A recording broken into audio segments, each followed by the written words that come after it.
Hi hello नमस्ते बच्चों। तो welcome back to my channel Sharma ma'am. तो बच्चे आज हम करेंगे class 9th maths chapter 9 circles. और सर्कल में हम कर रहे हैं बहुत ही important question number 8 of exercise 9.3।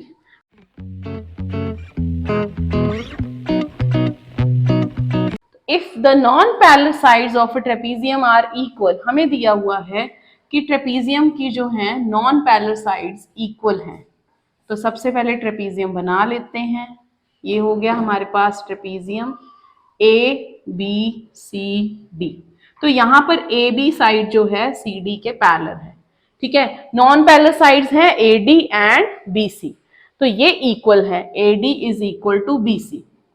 Then prove that it is cyclic, ये हमने प्रूव करना है। तो सबसे पहले हम गिवन लिख देते हैं। हमें गिवन है A B C D is a trapezium where AD is equal to BC आ गया।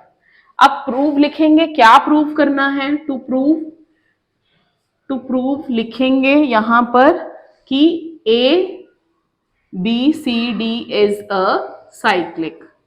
ठीक है, तो डायग्राम बन गया, गिवन टू प्रूव लिख दिया। और अब प्रूफ लिखेंगे। तो प्रूफ में सबसे पहले हमने क्या करना है, पहले हमने कंस्ट्रक्शन करनी है। प्रूफ से पहले कंस्ट्रक्शन में हमने एक ऐसी लाइन लेंगे फ्रॉम ए से एक लाइन ले लेते हैं ऐसे A E, which is parallel to B. ये जो लाइन है ये हो जाएगी parallel to B C. So draw a line A E parallel to B C. तो यहां पर देखिए ए ई लाइन पैरेलल है बी सी के, और इसी तरह ए बी लाइन भी पैरेलल है ई सी के। ठीक है, तो ए ई ये लाइन पैरेलल है इसके, ये लाइन इसके पैरेलल होगी। तो A B C E is a parallelogram मिल गया हमें। A B C E is a parallelogram. और हमें पता है कि opposite angles of parallelogram are equal. तो यहां पर कौन सा एंगल इक्वल होगा? यहां पर इक्वल होगा हमारे पास एंगल ई, इसको नाम दे देते हैं एंगल 1, एंगल बी। तो angle 1 is equal to angle 2 हो गया। इसी तरह बेटा एडी जो है वो बीसी के इक्वल गिवन है। AD is equal to BC and AE is also equal to BC, क्योंकि पैरेललोग्राम की ऑपोजिट साइड्स भी इक्वल रहती हैं। तो यहां से आ जाएगा कि AD AE के भी इक्वल है। AD is equal to AE। कैसे मैम? बेटा AD BC के इक्वल है, AE भी BC के इक्वल है, तो AD भी BC AE के इक्वल आ जाएगा। अगर ये इक्वल है इस ट्राइंगल में तो angle 3 is equal to angle 4 हो जाएगा। ठीक है, angle 3 is equal to angle 4। Reason लिख देंगे, equal opposite sides have equal opposite angles. ये हो जाएगा हमारा रीजन। अब एंगल 3 4 के इक्वल, एंगल 1 2 के इक्वल, और यहां बन रही है linear pair. Angle 1 is equal to angle 1 plus angle 4 is 180। ठीक है, लीनियर पेयर।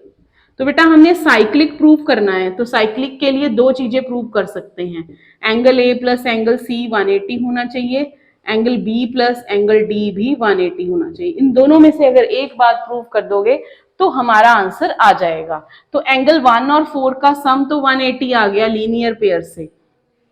अब एंगल 1 है 2 के इक्वल और एंगल 4 है 3 के इक्वल, वो प्रूफ कर देंगे, यहां पर पुट कर देंगे। एंगल 1 की जगह 2, एंगल 4 की जगह 3। तो देखिए ध्यान से, एंगल 2 क्या था? Angle 2 is angle B and angle 3 is angle D. तो प्रूव हो गया। इसी तरह लिख देंगे यहां पर similarly angle A plus angle C is 180। Hence proved that ABCD is a cyclic quadrilateral। ठीक है, साइक्लिक क्वाड्रिलेटर की यही प्रॉपर्टी है कि उनके ऑपोजिट एंगल्स का सम 180 होना चाहिए। एक बार फिर से इस क्वेश्चन को देखते हैं। ABCD हमें एक ट्रेपीजियम दिया हुआ था जिसमें AB BC के इक्वल था। हमने प्रूव करना था ABCD is a cyclic quadrilateral. उसके लिए यही प्रूव करेंगे कि ऑपोजिट एंगल्स का सम 180 है। तो उसके लिए हमने कंस्ट्रक्शन की, AE एक लाइन ले ली पैरेलल टू BC, तो ABCE एक पैरेललोग्राम मिल गया जिससे कि ऑपोजिट एंगल्स इक्वल मिल गए, तो एंगल 1 2 के इक्वल हो गया। इसी तरह AD BC के इक्वल था, तो BC AE के इक्वल है, opposite sides of parallelogram equal रहती हैं, तो AD AE के इक्वल आ गया। ट्राइंगल की साइड्स इक्वल हैं तो ऑपोजिट एंगल भी इक्वल रहेंगे, तो 3 एंगल 4 के इक्वल हो गया। फिर हमने लीनियर पेयर ली 1 और 4 की, वो आ गया 180। तो एंगल 1 2 के इक्वल है, 4 3 के इक्वल है, तो एंगल 2 क्या है, B, और एंगल 3 क्या है, एंगल D। तो दोनों ही एंगल का सम आ गया 180। इसी तरह बेटा जब हम यहां पर प्रूफ कर सकते हैं A और C के लिए भी, उस केस में हम यहां पर A और C को जब प्रूफ करेंगे तो एंगल आप जो ट्राइंगल लोगे वो आप B से भी ले सकते हो, ये वाली लाइन जो है वो B से भी ले सकते हो, तो उस केस में आपका आंसर यही आ जाएगा। तो इसी तरह ये प्रूव हो गया कि ABCD is a cyclic quadrilateral. So please like share and subscribe our channel.